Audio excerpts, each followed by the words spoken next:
How good is the user experience on your website? That was the subject of a recent guest lecture I did at La Trobe University for the Master of Marketing students. So I thought I'd run through a little bit of this information with you, but also highlight one of the big frustrations I see as a marketer. UX is how the website looks and works for the customer, not for you. Can they understand it, navigate it, trust it, and take the actions that they want? User interface is how the experience is presented visually. So UX, UI are very important. But the thing that is more important than that is the strategy behind it. So the UI is a clear, attractive, consistent, accessible, and easy to use, and does the language and the imagery match who the ideal customer is, and does it talk in their language? This is the most important bit. The website is not there to impress the business owner. It is there to help the customer make a decision. Let's start at the beginning. And this is fundamental. The number of businesses I see that just say they're all things to all people. We are one of the leading accounting firms in Melbourne, law firms in Sydney, whatever it might be. We are one of the. So you're just the same as everyone else. So who's the ideal customer?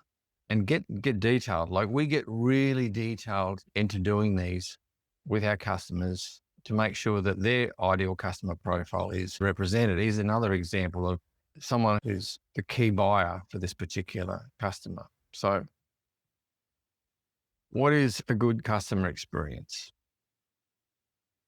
First impressions. It's 3 to 5 seconds. They've got to understand, what is this? Who's it for? And why should I care? Are you talking in business to business? Are you talking about the customer problem? In business to consumer, are you talking about the aspiration and the value proposition? Is the offer clear and compelling?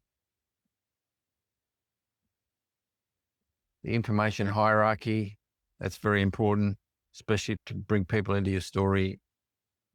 Navigation, calls to action, trust and proof. Who have you done this for? Case studies are great.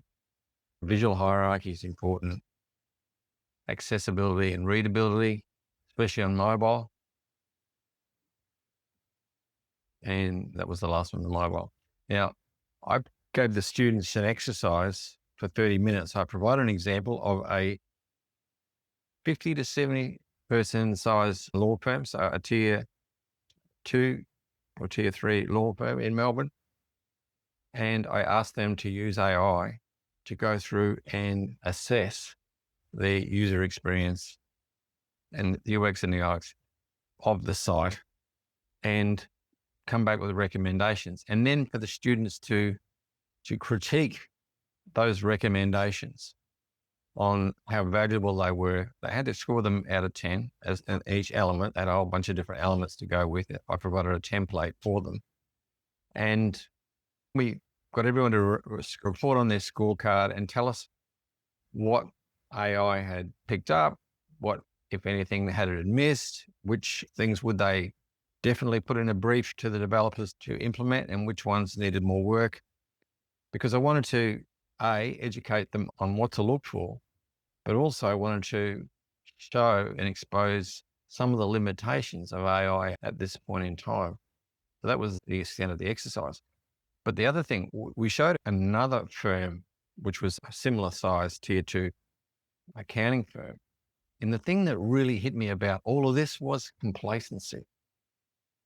They are all so complacent about what the website can do for them. They go on and talk about themselves and the services they offer and that we have good people, and nothing about the customer, nothing that sets them apart, nothing to target those ideal customer profiles. And they say that they can do this work for all of these people, but there must be certain types of work that they get more of. That is the lead in to get them other work with those clients. They really have not got a marketing plan, and they think that the website's fine, and they're going to let it sit there and do nothing and not help them.